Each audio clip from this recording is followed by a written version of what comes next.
Visakhapatnam steel ప్లాంట్లో steel melting షాపులో జరిగిన ఈ ప్రమాదంలో ఇప్పటికే దాదాపుగా 9 మంది చనిపోయిన పరిస్థితుల మధ్య హాస్పిటల్లో వైద్యం చేయించుకుంటా ఉన్నారు మరో 5 మంది. ఇందులో కూడా ఇంకా ఒకరి పరిస్థితి చాలా విషమంగా ఉన్న పరిస్థితుల మధ్య దాదాపుగా 95% బర్న్స్తో ఇంకా ఒక అన్న ట్రీట్మెంట్ చేయించుకుంటా ఉన్నాడు. అంటే దాదాపుగా 9 మంది చనిపోయిన ఈ పరిస్థితుల మధ్య ఈరోజు ఇక్కడ ఇలాంటి తరుణంలో మాట్లాడవలసి వస్తూ ఉంది. ఇవాళ కొన్ని సూటిగా ప్రశ్నలు అడుగుతా ఉన్నా. మానవత్వం ఏమాత్రం ఉన్నా కూడా రాష్ట్ర ప్రభుత్వాన్ని, కేంద్ర ప్రభుత్వం కూడా కేంద్ర ప్రభుత్వం మీద ఒత్తిడి కూడా తీసుకొని వచ్చి మంచి జరిగించమని చెప్పి రాష్ట్ర ప్రభుత్వాన్ని కూడా గట్టిగా కోరుతా ఉన్న పరిస్థితులు. ఈరోజు అందరం కూడా ఆలోచన చేయాలి.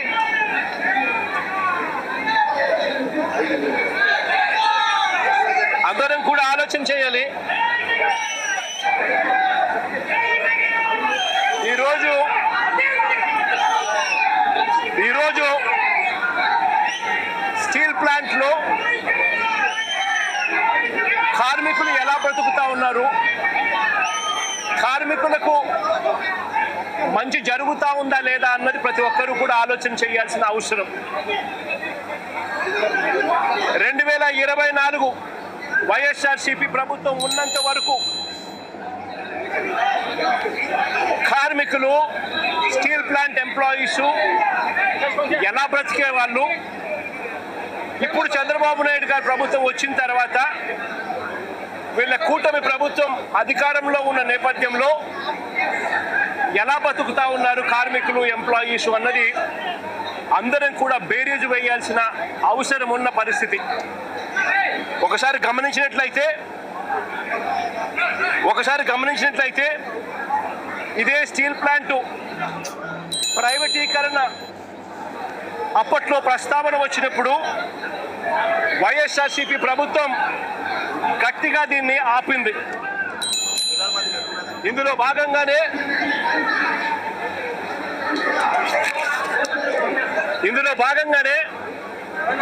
అప్పట్లో 2021 మార్చి 9వ తారీఖున ప్రధానమంత్రి గారికి లేఖను కూడా రాశాం. ఎట్టి పరిస్థితిలోనూ స్టీల్ ప్లాంట్ ప్రైవేటైజేషన్ జరగకూడదు, ఈ ప్లాంట్ను నిలబెట్టగలిగే పరిస్థితికి వివరిస్తూ ఏ రకంగా చేస్తే ఈ ప్లాంటు ఆలోచన చేయమని అడుగుతా ఉన్నాను నేను. ఇక్కడే ఇంకొక విషయం కూడా చెప్పాలి. ఇక్కడ నా పక్కనే పేరేం పేరమ్మా? మీ పేరేం పేరు? నా పక్కన ఇక్కడే భాగ్యశ్రీ అని ఓ బాధితురాలు. ఈ బాధితురాలు వాళ్ళ నాన్న పెంటయ్య అన్న. ఇది జరిగి 14 నెలల కిందట జరిగింది. ఇది 14 నెలల కిందట ఇక్కడే ఇదే ఫ్యాక్టరీలోనే ఈ మాదిరిగానే ఘటన జరిగిన పరిస్థితుల మధ్య పెంటయ్య అన్న చనిపోవడం జరిగింది. పెంటయ్య అన్న ఎంప్లాయీ నెంబర్ ఫోటో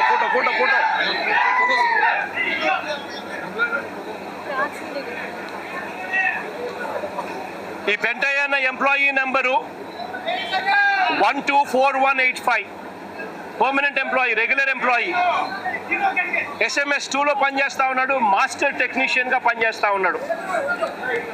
చనిపోయింది 1/4/2025. 1/4/2025, 1 April 2025 చనిపోయాడు. నేను అడుగుతా ఉన్నా, ఈ పెంటయ్యన్నకు కూతురు, ఇదిగో ఐడి కార్డు. ఈ పెంటయ్యన్నకు కూతురు పేరేం పేరుమా? భాగ్యశ్రీ కూతురు. కొడుకు ప్రసాదు, నవీను ప్రసాదు. చనిపోయినప్పుడు ఉద్యోగాలు ఇస్తామన్నారు, నెలలోనే ఉద్యోగం ఇస్తామన్నారు పిల్లలకు. కాంపన్సేషన్ ఇస్తామని చెప్పినారు, ఇంతవరకు కాంపన్సేషన్ ఇవ్వాల. ఇంతవరకు జాబ్ లేదు. జాబ్ అడిగితే, కాంపన్సేషన్ అడిగితే నిర్దాక్షిణ్యంగా ఫైల్ పోయింది అని చెప్తా ఉన్నారు. నిజంగా ఆలోచన చేయమని అడుగుతా ఉన్నాం.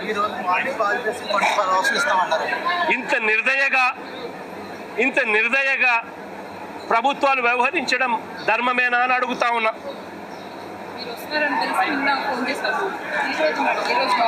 సిమిలర్గా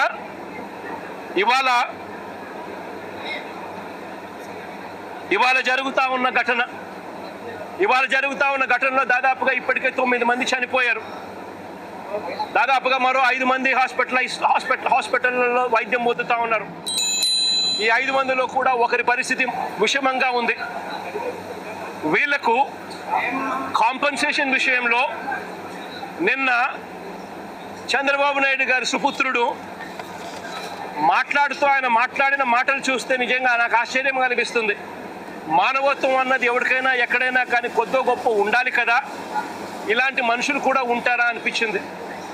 నిజంగా ఆయన అంటాడు 1,72,00,000 ఇస్తా ఉన్నాము అని చెప్పి. నాకు ఆశ్చర్యంగా నేను అడుగుతా ఉన్నా, అయ్యా లోకేష్ గారు, ఈ 1,72,00,000లో మీరు ఏదైతే మాట్లాడుతూ ఉన్నారో ఆ ఎంప్లాయీస్కు రైట్ఫుల్గా వాళ్ళకి రావాల్సిందే కదయ్యా నువ్వు ఇస్తూ ఉన్నావు, ఎక్స్ట్రా నువ్వేమి ఇస్తూ ఉన్నావు అని చెప్పి నేను అడుగుతా ఉన్నా. ఈ ఎంప్లాయీస్కి రావాల్సిన గ్రూప్ ఇన్సూరెన్స్ అయితేనేమి, ప్రావిడెంట్ ఫండ్ అయితేనేమి, గ్రాట్యుటీ అయితేనేమి, రిస్క్ ఇన్సూరెన్స్ అయితేనేమి, వీటి నేపథ్యంలో 1.45 crores వాళ్ళకే రావాలా. ఆ తర్వాత కంపెనీనే మరో 25 లక్షలు ఇస్తూ ఉంది. అది కూడా విశాఖపట్నం స్టీల్ ప్లాంట్ కంపెనీయే ఇస్తూ ఉంది. కేవలం ప్రైమ్ మినిస్టర్ రిలీఫ్ ఫండ్ కింద కేవలం 2 లక్షల రూపాయలు అదనంగా ఎక్స్గ్రేషియా కింద వస్తూ ఉంది. రాష్ట్ర ప్రభుత్వం నుంచి 0 రూపాయి అంటే రూపాయి కూడా ఇవ్వడంలే. మరి నేను అడుగుతా ఉన్నా, ఇక 1.72 crores ఇంకొకటి నువ్వు ఇచ్చేదేందయ్యా బోడీ అని అడుగుతా ఉన్నా. వాళ్ళకి రావాల్సిందే, వాళ్ళ హక్కుగా వాళ్ళకి రావాల్సిందే వాళ్ళకు వస్తూ ఉంది. వాళ్ళకి అది ఇస్తూ ఉన్నారు, అది వాళ్ళకి ఇస్తూ ఉన్నారని మీరు చెప్తా ఉన్నారు. ఇది నిజంగా ధర్మమేనా, న్యాయమేనా అడుగుతా ఉన్నా. ఇదే విశాఖపట్నంలో ఇంతకుముందు మా హయాంలో ఇలాంటి ఒక దుర్ఘటన జరిగితే అక్కడ కూడా మనుషులు చనిపోతే ఎంతమంది చనిపోయినారు? ఎల్జీ పాలిమర్స్లో అప్పట్లో కూడా ఒక దుర్ఘటన జరిగి 14 మంది అప్పట్లో చనిపోయిన ఘటన జరిగితే రాష్ట్ర ప్రభుత్వం ఎలా స్పందించింది? వెంటనే ముఖ్యమంత్రి ఇక్కడికి వచ్చి, అంటే జగన్ ఇక్కడికి వచ్చి ఏకంగా ₹1 కోటి చనిపోయిన కుటుంబాలకు ఇచ్చి ఆదుకున్న పరిస్థితులు బహుశా దేశ చరిత్రలో ఎక్కడా కూడా జరగలేదేమో. ఒక్క ఆంధ్ర రాష్ట్రంలో జగన్ ముఖ్యమంత్రిగా ఉన్నప్పుడు చోటు చేసుకున్న ఘటన. ఏకంగా ₹1 కోటి వాళ్ళకి ఇచ్చి ఆ కుటుంబాలకు తోడుగా ఉండి ఆ వాళ్ళ సభ్యులు చనిపోయిన వాళ్ళకు ఉద్యోగాలు కూడా అదే మాదిరిగా February 6 కూడా 2వ లేఖ కూడా రాశాం. February 6 కూడా 2వ లేఖ కూడా రాశాం. February 6, March 9. అది కూడా చూపించు. 2 లేఖలు ప్రధానమంత్రి గారికి రాశాం. ఫిబ్రవరి 6th, మార్చి 9th. దీని తర్వాత మేలో 2021 మేలో ఏకంగా అసెంబ్లీలో తీర్మానం చేశాం. ఇది అసెంబ్లీలో తీర్మానం చేసిన మినిట్స్. ఎట్టి పరిస్థితుల్లోనూ స్టీల్ ప్లాంట్ను ప్రైవేటైజ్ చేయడం అన్నది అన్యాయము, చేయొద్దండి అని చెబుతూ ఏ రకంగా ఈ ప్లాంట్ను గొప్పగా నిలబెట్టగలుగుతాము, ఏ రకమైన మార్పులు చేర్పులు చేయగలిగితే ఈ ప్లాంటు బ్రహ్మాండంగా నడిచే పరిస్థితి ఉంటుంది అని చెప్పి కూడా వివరిస్తూ సలహాలు కూడా ఇచ్చాం. ఈ సలహాలన్నీ కూడా ఇస్తూ అసెంబ్లీలో తీర్మానం చేసి, therefore the House unanimously resolves to oppose the decision of the Government of India on strategic disinvestment of Government of India's shareholding in RINL Visakhapatnam. Request the Government of India to consider the measures suggested by the Honorable Chief Minister of Andhra Pradesh in his letter dated 6th February 2021 and 9th March 2021 to make RINL profitable and remain the pride of Telugu people and the state of Andhra Pradesh. ఈ మాదిరిగా అసెంబ్లీలో తీర్మానాలు సైతం చేసి ప్రైవేటైజేషన్ను అడ్డుకోగలిగాం, ఆపగలిగాం, ఎంప్లాయీస్కు తోడుగా నిలబడగలిగాం.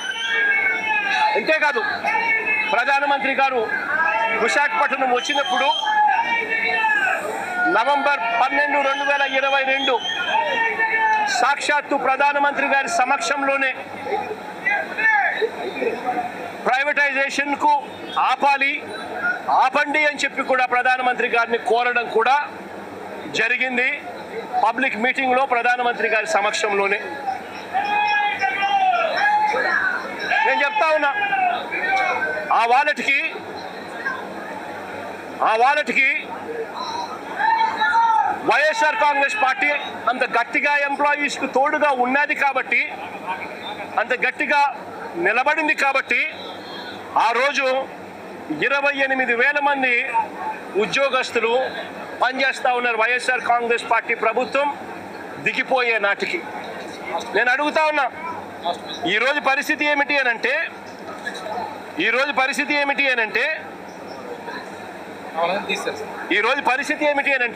కేవలం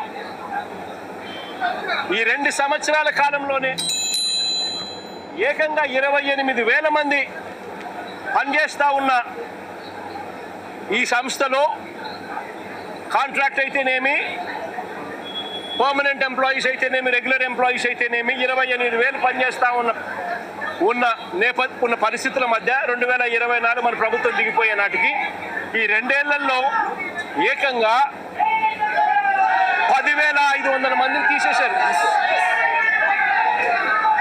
contract ఎంప్లాయీస్ని 6,500 మందిని తొలగించారు. విఆర్ఎస్ ప్రకటించి బలవంతంగా విఆర్ఎస్ తీసుకునేట్టుగా ఒత్తిడి తీసుకొస్తూ మరో 1,800 మందిని తప్పించారు. రిటైర్ అయిపోయిన వాళ్ళు మరో 2,500 మంది, దాదాపుగా 10,500 మందిని ఈ 2 ఏళ్లలోనే తొలగించడం జరిగింది, తీసేయడం జరిగింది. ఈ రకరకాల కారణాల వల్ల ఈరోజు ఎంప్లాయీ స్ట్రెంత్ కేవలం 17,000కు మాత్రమే 16,000కు మాత్రమే పడిపోయి ఉన్న పరిస్థితులు. ఆశ్చర్యం ఏమిటి అనంటే ఈ 16,000 మంది ఎంప్లాయీస్ను పరిస్థితి ఎలా ఉంది అని చెప్పి కూడా ఒకసారి గమనించినట్టయితే 4.5 నెలల జీతాలు పెండింగ్, 4.5 నెలల జీతాలు పెండింగ్. మరో వంక ఎప్పుడూ చూడని విధంగా, దేశంలో ఎక్కడ జరగని విధంగా మొట్టమొదటిసారిగా ఉద్యోగస్తుల జీతాలు ప్రొడక్షన్ లింక్డ్ ప్రొడక్షన్ లింక్డ్ జీతాలకు ముడిపెట్టారు. అంటే ప్రొడక్షన్ ఈ మేరకు వస్తేనే మీకు ఈ మేరకు జీతాలు వస్తాయి, ప్రొడక్షన్ ఈ మేరకు రాకపోతే మీకు జీతాలు ఈ మేరకు రావు అని చెప్పి మొట్టమొదటిసారిగా జీతాలు ప్రొడక్షన్ లింక్ జీతాలు ఇవ్వడం కూడా ఈ 2 ఏళ్లలోనే మొదలైంది. నిజంగా దేశంలో కూడా ఎక్కడ జరగదు. ఎవరైనా పర్మనెంట్గా ఎంప్లాయీ ఎక్కడైనా ఉన్నా వాళ్లకు జీతం ఎంత ఉంటే అంత జీతం ఇస్తారు. ఇక్కడ మాత్రమే ప్రొడక్షన్ ఇంత ఉంటేనే జీతం మీకు ఇంత వస్తుంది అని చెప్పి చెప్తా ఉన్న పరిస్థితులు ఇక్కడ మాత్రమే చూస్తూ ఉన్నాం. మొట్టమొదటిసారిగా ఈ 2 ఏళ్లలోనే, అంతకు ముందు వరకు వైఎస్ఆర్సీపీ ప్రభుత్వం ఉన్నంత వరకు ఎంప్లాయీస్కి క్వార్టర్స్లో కరెంటు బిల్లు 50 పైసలు మాత్రమే వసూలు చేస్తూ ఉన్న పరిస్థితి. ఈ 2 ఏళ్లలో ఈ ప్రభుత్వం వచ్చిన తర్వాత ఏకంగా కరెంటు బిల్లు యూనిట్కు ₹8.50 పెంచారు. అంటే ఎంప్లాయీస్ క్వార్టర్స్ ఖాళీ చేసి వెళ్ళిపోమని చెప్పి ఎంప్లాయీస్ మీద ఒత్తిడి తీసుకొచ్చి ఇంకొక కార్యక్రమానికి శ్రీకారం చుట్టారు. ఎంప్లాయీస్కి ఎవరికి కూడా ఈ 2 సంవత్సరాల కాలంలో ఇంతవరకు no bonus, no medical facilities, no HRA, no LTC, no LLTC, no leave encashment, no incentives. నిజంగా ఈ మాదిరిగా ఎంప్లాయీస్ను దారుణమైన పరిస్థితిలో ఇవాళ ఇక్కడ ఉద్యోగాలు చేసే పరిస్థితిలోకి వచ్చినారు ఈ 2 ఏళ్లలోనే. ఆశ్చర్యం కలిగించే విషయం ఇంకోటి ఏంటంటే 11,440 కోట్ల ప్యాకేజ్ ఇచ్చినాము అని చెప్పి నిన్న ఈ మధ్యకాలంలో మంత్రులు వచ్చిన వాళ్ళు, చంద్రబాబు నాయుడు గారు సుపుత్రుడు ఇంకా ఇతరాతర మంత్రులు ఎవరైతే వచ్చినారో వాళ్ళంతా కూడా మాట్లాడడం జరిగింది. ఈ 11,440 కోట్ల ప్యాకేజ్ ఏదైతే ఉందో ఈ ప్యాకేజు ఈ కంపెనీలో, ఈ స్టీల్ ఫ్యాక్టరీలో మెయింటెనెన్స్ కోసమో లేకపోతే సేఫ్టీ పారామీటర్స్ పెంచడం కోసమో ఎఫిషియన్సీ ఇంప్రూవ్మెంట్ కోసమో తీసుకొచ్చింది కాదు. ఈ 11,440 కోట్ల ప్యాకేజ్ ఇచ్చింది ఎందుకు అని అంటే విఆర్ఎస్ పంపించడం కోసం, జిఎస్టీ బకాయిలు కట్టించుకునే దానికోసం, బ్యాంకు లోన్లు కాస్తో కూస్తో తగ్గించుకునే దానికోసం, దీనికోసం ఖర్చు చేసేందుకు ఈ ప్యాకేజ్ ఇచ్చారే తప్ప దీంట్లో సేఫ్టీ పారామీటర్స్ని పెంచేందుకు కానీ, మెయింటెనెన్స్ కోసం కానీ, ఎంప్లాయీస్ బాగోగుల కోసం కానీ వీటి కోసం కాదు ఇచ్చింది ఈ ప్యాకేజ్. ఇంకా ఆశ్చర్యకరమైన విషయం ఏమిటి అని అంటే ఇప్పుడు జరిగిన ఈ ఇన్సిడెంట్ నిజంగా అన్నిటికన్నా బాధ కలిగిస్తుంది. ఎందుకనంటే ఒక ఘటన జరిగింది. ఆ ఘటన ఎందుకు జరిగింది అని చెప్పి చూస్తే ఈ ఘటన ఎంప్లాయీస్కి సంబంధించి ఎటువంటి దోషము లేదు, ఎంప్లాయీస్ చేసిన తప్పిదం ఎక్కడా లేదు. మరి ఈ ఘటన ఎలా జరిగింది అని అంటే ఈ లిక్విడ్ మెటల్ అనేది ఏదైతే ఉందో అది బకెట్లలో పోసి ట్రాన్స్పోర్ట్ బకెట్లలో పోస్తా ఉన్న ఈ లిక్విడ్ మెటల్ ఏదైతే ఉందో ఆ లిక్విడ్ మెటల్ అన్నది పొంగి బ్లాస్ట్ అయ్యి దానివల్ల చనిపోవడం జరిగింది. మరి ఎందుకు ఈ పాట్లో పోస్తా ఉన్న ఈ లిక్విడ్ మెటల్ ఎందుకు బ్లాస్ట్ అయింది అని అంటే మిక్స్ ప్రాబ్లం ఉంది. మిక్స్ సరిగ్గా చేయకపోవడము, రా మెటీరియల్ సరిగ్గా కలపకపోవడము, రా మెటీరియల్లో కాస్తో కూస్తో ఇన్ఫీరియారిటీ ఉండడము, వాటిని సరిగ్గా కలపకపోవడం వల్ల రా మిక్స్లో ప్రాబ్లం వల్ల ఈ బ్లాస్ట్ అనేది ఈ రిన్సింగ్ సమస్యలు వీటి అన్నిటి వల్ల ఎంప్లాయీకి అనేది ఎక్కడ తప్పు లేకపోయినా కూడా బ్లాస్ట్ జరిగి ఈ ఇన్సిడెంట్ చోటు చేసుకుంది. నేను అడుగుతా ఉన్నా, ఇలాంటి ఘటనలో మానవత్వం చూపించాల్సిన చోట, హ్యూమానిటీ చూపించాల్సిన చోట ఈ రాష్ట్ర ప్రభుత్వాలు, ఈ కేంద్ర ప్రభుత్వాలు వీళ్ళు స్పందిస్తూ ఉన్న తీరు నిజంగా నిజంగా అమానవికంగా ఉంది, మానవీయంగా కూడా లేదు. ఆలోచన చేయమని అడుగుతా ఉన్నా నేను. ఇక్కడే ఇంకొక విషయం కూడా చెప్పాలి. నా పక్కనే పేరేం పేరమ్మా, ఇంకా నిజంగా అమానవికంగా ఉంది, మానవీయంగా కూడా లేదు. ఆలోచన చేయమని అడుగుతా ఉన్నా నేను. ఇక్కడే ఇంకొక విషయం కూడా చెప్పాలి. ఇక్కడ నా పక్కనే పేరేం పేరమ్మా? మీ పేరేం పేరు? నా పక్కన ఇక్కడే భాగ్యశ్రీ అని ఓ బాధితురాలు. ఈ బాధితురాలు వాళ్ళ నాన్న పెంటయ్య అన్న. ఇది జరిగి 14 నెలల కిందట జరిగింది. ఇది 14 నెలల కిందట ఇక్కడే ఇదే ఫ్యాక్టరీలోనే ఈ మాదిరిగానే ఘటన జరిగిన పరిస్థితుల మధ్య పెంటయ్య అన్న చనిపోవడం జరిగింది. పెంటయ్య అన్న employee number photo photo photo photo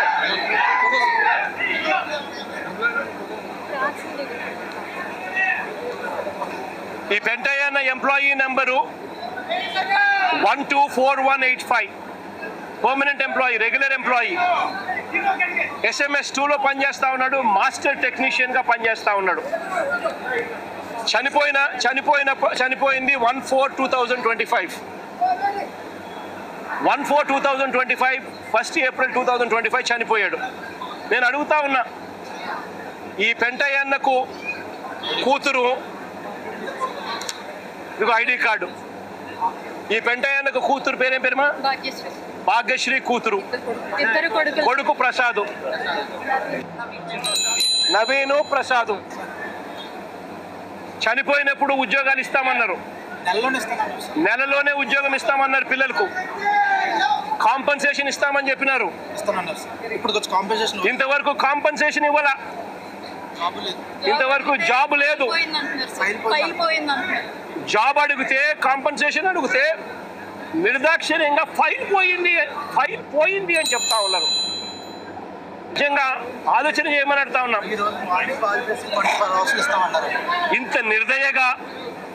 ఇంత నిర్దయగా ప్రభుత్వాలు వ్యవహరించడం ధర్మమేనా అని అడుగుతా ఉన్నా.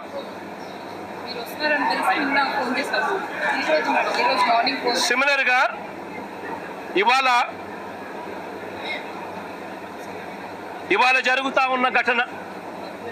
జరుగుతా ఉన్న ఘటనలో దాదాపుగా ఇప్పటికే 9 మంది చనిపోయారు. దాదాపుగా మరో 5 మంది హాస్పిటల్లో వైద్యం పొందుతా ఉన్నారు. ఈ 5 మందిలో కూడా ఒకరి పరిస్థితి విషమంగా ఉంది. వీళ్లకు కాంపన్సేషన్ విషయంలో నిన్న చంద్రబాబు నాయుడు గారి సుపుత్రుడు ఆయన మాట్లాడిన మాటలు చూస్తే నిజంగా నాకు ఆశ్చర్యం అనిపిస్తుంది. మానవత్వం అన్నది ఎవరికైనా ఎక్కడైనా కానీ కొద్దో గొప్ప ఉండాలి కదా, ఇలాంటి మనుషులు కూడా ఉంటారా అనిపించింది. నిజంగా ఆయన అంటాడు 1,72,00,000 ఇస్తా ఉన్నాము అని చెప్పి. నాకు ఆశ్చర్యంగా నేను అడుగుతా ఉన్నా, అయ్యా లోకేష్ గారు, ఈ 1,72,00,000లో మీరు ఏదైతే మాట్లాడుతూ ఉన్నారో ఆ ఎంప్లాయీస్కు రైట్ఫుల్గా వాళ్ళకి రావాల్సిందే కదయ్యా నువ్వు ఇస్తూ ఉన్నావు, ఎక్స్ట్రా నువ్వేమి ఇస్తూ ఉన్నావు అని చెప్పి నేను అడుగుతా ఉన్నా. ఈ ఎంప్లాయీస్కి రావాల్సిన గ్రూప్ ఇన్సూరెన్స్ అయితేనేమి, ప్రావిడెంట్ ఫండ్ అయితేనేమి, గ్రాట్యుటీ అయితేనేమి, రిస్క్ ఇన్సూరెన్స్ అయితేనేమి, వీటి నేపథ్యంలో 1.45 crores వాళ్ళకే రావాలా. ఆ తర్వాత కంపెనీనే మరో 25 లక్షలు ఇస్తూ ఉంది. అది కూడా విశాఖపట్నం స్టీల్ ప్లాంట్ కంపెనీయే ఇస్తూ ఉంది. కేవలం ప్రైమ్ మినిస్టర్ రిలీఫ్ ఫండ్ కింద కేవలం 2 లక్షల రూపాయలు అదనంగా ఎక్స్గ్రేషియా కింద వస్తూ ఉంది. రాష్ట్ర ప్రభుత్వం నుంచి 0 రూపాయి అంటే రూపాయి కూడా ఇవ్వడంలే. మరి నేను అడుగుతా ఉన్నా, ఇక 1.72 crores ఇంకొకటి నువ్వు ఇచ్చేదేందయ్యా బోడీ అని అడుగుతా ఉన్నా. వాళ్ళకి రావాల్సిందే, వాళ్ళ హక్కుగా వాళ్ళకి రావాల్సిందే వాళ్ళకు వస్తూ ఉంది. వాళ్ళకి అది ఇస్తూ ఉన్నారు, అది వాళ్ళకి ఇస్తూ ఉన్నారని మీరు చెప్తా ఉన్నారు. ఇది నిజంగా ధర్మమేనా, న్యాయమేనా అడుగుతా ఉన్నా. ఇదే విశాఖపట్నంలో ఇంతకుముందు మా హయాంలో ఇలాంటి ఒక దుర్ఘటన జరిగితే అక్కడ కూడా మనుషులు చనిపోతే ఎంతమంది చనిపోయినారు? ఎల్జీ పాలిమర్స్లో అప్పట్లో కూడా ఒక దుర్ఘటన జరిగి 14 మంది అప్పట్లో చనిపోయిన ఘటన జరిగితే రాష్ట్ర ప్రభుత్వం ఎలా స్పందించింది? వెంటనే ముఖ్యమంత్రి ఇక్కడికి వచ్చి అంటే జగన్ ఇక్కడికి వచ్చి ఏకంగా కోటి రూపాయలు చనిపోయిన కుటుంబాలకు ఇచ్చి ఆదుకున్న పరిస్థితులు బహుశా దేశ చరిత్రలో ఎక్కడా కూడా జరగలేదేమో. ఒక్క ఆంధ్ర రాష్ట్రంలో జగన్ ముఖ్యమంత్రిగా ఉన్నప్పుడు చోటు చేసుకున్న ఘటన. ఏకంగా కోటి రూపాయలు వాళ్ళకి ఇచ్చి ఆ కుటుంబాలకు తోడుగా ఉండి ఆ వాళ్ళ సభ్యులు చనిపోయిన వాళ్లకు ఉద్యోగాలు కూడా మళ్ళీ ఆ కంపెనీలో ఇచ్చేట్టుగా వైఎస్ఆర్సీపీ ప్రభుత్వం అప్పట్లో అడుగులు ముందుకు వేసి చేయించింది. నేను అడుగుతా ఉన్నా, ఈరోజు ఈ ప్రభుత్వం చంద్రబాబు నాయుడు గారి ప్రభుత్వం స్పందిస్తూ ఉన్న తీరు నిజంగా ఎంత అన్యాయంగా ఉంది అని ఒక్కసారి మనస్సాక్షిని అడుక్కోండి మీరు అని చెప్పి నేను కోరుతా ఉన్నా. ఈ ప్రభుత్వాన్ని గట్టిగా డిమాండ్ చేస్తూ ఉన్నాం. వాళ్ళకి రావాల్సింది వాళ్ళకి ఇప్పించడంలో నీ గొప్పతనం ఏమీ లేదయ్యా. వాళ్ళకి రావాల్సిన కోటి 72 లక్షలు ఏదైతే ఇస్తా ఉన్నారో, 1,45 లక్షలు వాళ్ళకి రావాల్సింది ఏదైతే ఇస్తా ఉన్నారో అది గొప్పతనం. నీ గొప్పతనం ఏమీ కాదు. కంపెనీ నుంచి కేవలం 25 లక్షల రూపాయలు మాత్రమే ఆ ఎంప్లాయీస్కు వస్తూ ఉంది. ఈ నేపథ్యంలో నేను చెప్తా ఉన్నాను, అయ్యా అప్పట్లో వైసీపీ ప్రభుత్వంలో ఉన్నప్పుడు ఏ రకంగా అయితే కోటి రూపాయలు ప్రతి కార్మికుడికి ఇచ్చి తోడుగా ఉన్న నేపథ్యం పరిస్థితులు ఏ రకంగా జరిగాయో అదే మాదిరిగా ప్రతి ఎంప్లాయీకి మేము ఇంతకు ముందు చేసి చూపించినాం. మేమేదైతే చేసి చూపించినామో అదే మిమ్మల్ని కూడా చేయమని అడుగుతా ఉన్నాం. మేమేమి ఎక్కడా కూడా అన్యాయంగానో లేకపోతే మేము చెయ్యనిది మిమ్మల్ని చేయమని చెప్పి అడగడంలా మేమేదైతే చేశామో అదే చేయమని అడుగుతా ఉన్నాం. వెంటనే వాళ్లకు ఈ 1,45 లక్షలకు అదనంగా వాళ్ళకి ఏదైతే వస్తూ ఉన్నదో దాంట్లో నీ ప్రమేయం ఏదైతే లేదో వాళ్ళకు సంబంధించిన group insurance, provident fund, gratuity, risk insurance ఈ రూపేణ వాళ్ళకు వస్తూ ఉన్న 1,45 లక్షలు ఏదైతే వస్తూ ఉందో దానికి అదనంగా మరో 1 కోటి రూపాయలు ఖచ్చితంగా వాళ్ళకి ఇవ్వాలి. వాళ్ళ కుటుంబ సభ్యులకు కూడా అదే మాదిరిగా ఉద్యోగాలు కూడా వెంటనే ఇవ్వాలని కూడా కోరుతా ఉన్నాం. అదే మాదిరిగా నా పక్కన చెల్లి భాగ్యం ఇక్కడే ఉంది. వాళ్ళ కుటుంబం కూడా ఇదే మాదిరిగానే సంవత్సరం 14 నెలల కిందట 1/4 వాళ్ళ భార్య ఇక్కడే ఉంది.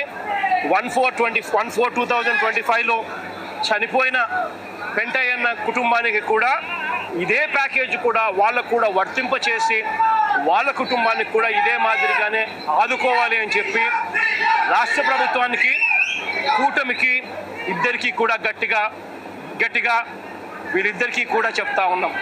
మరీ ముఖ్యంగా చంద్రబాబు నాయుడు గారికి, మరీ ముఖ్యంగా రాష్ట్ర ప్రభుత్వానికి, ఎందుకంటే బాధ్యత రాష్ట్ర ప్రభుత్వం కాబట్టి వెంటనే చిత్తశుద్ధి చూపండి, ఎంప్లాయీస్కు తోడుగా ఉండండి.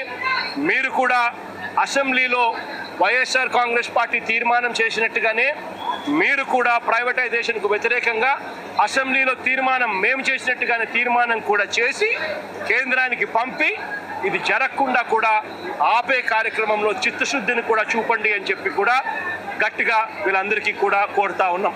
ఇదొకటే కాదు, మేము ఇంత అడుగుతా ఉన్నా కూడా చంద్రబాబు నాయుడు గారి ప్రభుత్వంలో ఎక్కడైనా మానవత్వం లేక 1 కోటి రూపాయలు ఇవ్వాల్సిన చోట వాళ్ళకు ఇవ్వని పరిస్థితి ఎక్కడైనా ఉంటే మాత్రం ప్రతి బాధితుడికి చెప్తా ఉన్నా, ప్రతి అక్కకు, ప్రతి చెల్లెమ్మకు, ప్రతి బాబుకు చెప్తా ఉన్నా, బాధపడాల్సిన పనుల కొంచెం ఓపిక పట్టండి. దేవుడి దయతో మన ప్రభుత్వం వచ్చిన వెంటనే 1 నెల తిరక్క మునిపే 1 కోటి రూపాయలు రాష్ట్ర ప్రభుత్వం తరఫు నుంచి ఇచ్చి ఆదుకుంటామని చెప్పి ఖచ్చితంగా చెప్తా ఉన్నాం. అందులో మీకు కూడా ఉంటారు తల్లి, అందులో మీ కుటుంబాన్ని కూడా ఖచ్చితంగా అది వర్తింపజేసేట్టుగా కూడా చేస్తామని కూడా చెప్తా ఉన్నాం. కాబట్టి అందరం కూడా మానవత్వం చూపాలి అని చెప్పి, మానవత్వం చూపుతూ ఆదుకోవాలని చెప్పి ఈ రాష్ట్ర ప్రభుత్వాన్ని గట్టిగా కోరుతా ఉన్నాం.